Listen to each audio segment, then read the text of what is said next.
दोस्तों, समंदर तले दफन है एक ऐसा भयावह रहस्य जिसने ली थी हजारों जाने। दुनिया के इतिहास के पन्नों में दर्ज किसी भी भयंकर दुर्घटना से भी भयंकर, जिसने संपूर्ण विश्व को हिला कर रख दिया था। ये घटना है उस जहाज की जिसे 20वीं सदी की शुरुआत का सबसे विशाल और कभी न डूबने वाला जहाज कहा जाता था, जिसका नाम है RMS टाइटैनिक। 14 अप्रैल 1912 की वो भयावह दर्दनाक रात। कभी न डूबने कहा जाने वाला जहाज अपनी ही पहले ही यात्रा में डूब जाएगा, ऐसा तो कभी किसी ने सपने में भी नहीं सोचा होगा। आखिर क्या वजह रही होगी कि कभी न डूबने के दावे किए जाने वाले टाइटैनिक के 2 टुकड़े हो गए? क्या इसके बनावट में कोई खामी रही होगी या फिर टाइटैनिक की तेज रफ्तार ने इसे डुबो दिया? तो दोस्तों, आज हम टाइटैनिक से जुड़ी सभी रहस्यों का पर्दा उठाने वाले हैं, जिसे आज तक आपको किसी ने नहीं बताया होगा। तो दोस्तों, इस कहानी की शुरुआत होती है 10 अप्रैल सन 1912 की वो सुबह, जहां हर कोई इंतजार कर रहा है दुनिया के सबसे विशाल जहाज में यात्रा करने का।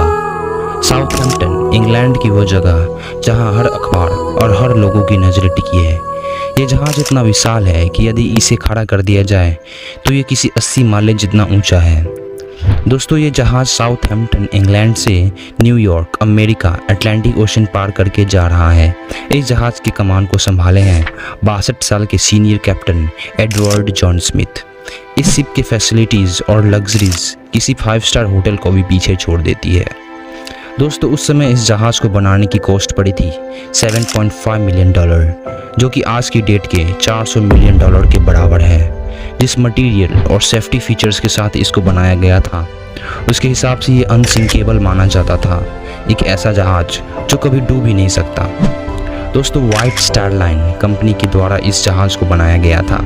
इस कंपनी के वाइस प्रेसिडेंट टाइटैनिक को लेकर इतने कॉन्फिडेंट थे कि उन्होंने पब्लिक के सामने आकर अनाउंसमेंट किया था कि जहाज अनसिंकेबल है। दोस्तों, 10 अप्रैल सन 1912 को टाइटैनिक अपने पहले और आखिरी सफ़र पर निकलता है। जहाज में सवार फर्स्ट, सेकंड और थर्ड हर क्लास के लोग जहाज की सुविधाओं का लुत्फ उठा रहे हैं। 1300 यात्री और 900 क्रू मेंबर्स को लेकर टाइटैनिक 21.5 नॉट्स यानी कि 40 किलोमीटर प्रति घंटे की रफ्तार से अटलांटिक ओशन पर चल रहा है। अपने सफ़र के 2 दिन बाद से ही आइस वार्निंग्स मिलने लग जाती है, यानी कि जिस अटलांटिक ओशन पर टाइटैनिक आगे बढ़ रहा है वहाँ पर आइसबर्ग्स मौजूद हैं, बड़े बड़े बर्फ़ के पहाड़ मौजूद हैं, जो कि इस जहाज़ के लिए खतरा है।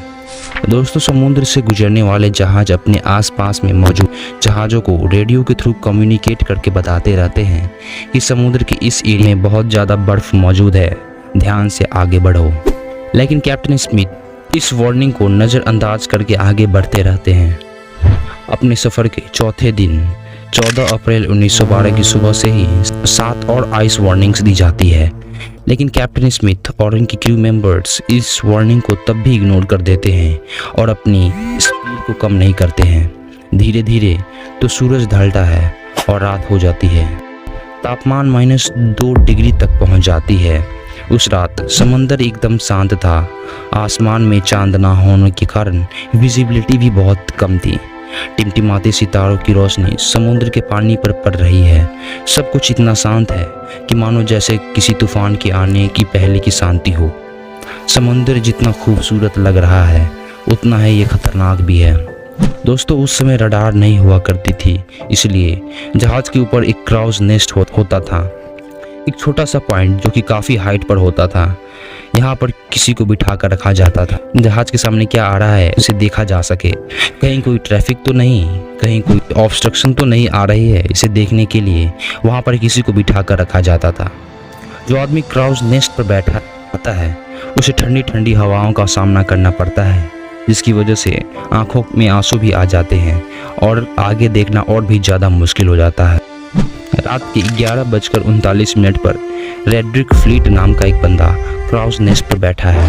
ये अचानक से देखता है कि एक बड़ा सा बर्फ का पहाड़ है, एक आइसबर्ग है जिसके नज़दीक टाइटैनिक बहुत तेज़ी से बढ़ रहा है। वो जल्दी से 3 बार घंटे को बजाता है ताकि नीचे बैठे लोग सुन सके।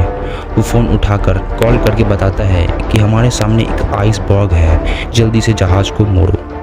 फर्स्ट ऑफिसर विलियम ब्रीच पर बैठे इस इंस्ट्रक्शन को सुन लेते हैं और इंजन रूम को संदेश देते हैं कि जहाज को लेफ्ट डायरेक्शन में मोड़ो। लेकिन तब तक बहुत देर हो चुकी थी। सिर्फ 1 मिनट बाद 11:40 पर जहाज आइसबर्ग से जा टकराता है। A new breed of luxury liner. Titanic left port in Southampton, England. Among her passengers were many of the wealthy and influential.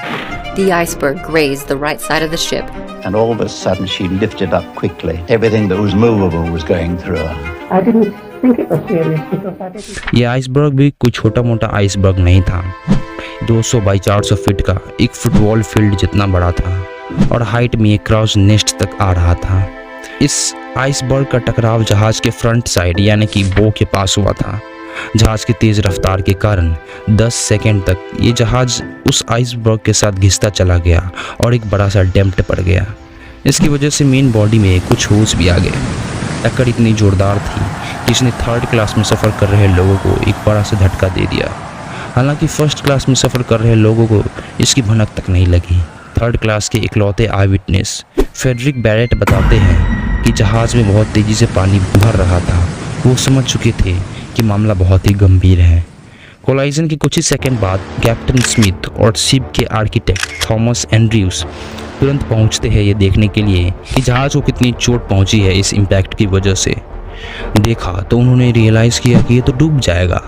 Captain Smith और सभी मेंबर्स पूरी तरह से शॉक हो गए इस चीज़ को देखकर। इन्हें लगता था कि ये जहाज़ तो अनसिंकेबल है, कभी डूब ही नहीं सकता, क्योंकि इसके 2 सेफ्टी फीचर्स हैं जो कि आपको नेक्स्ट एपिसोड में देखने को मिलेंगे। तब तक हमारे साथ बने रहें।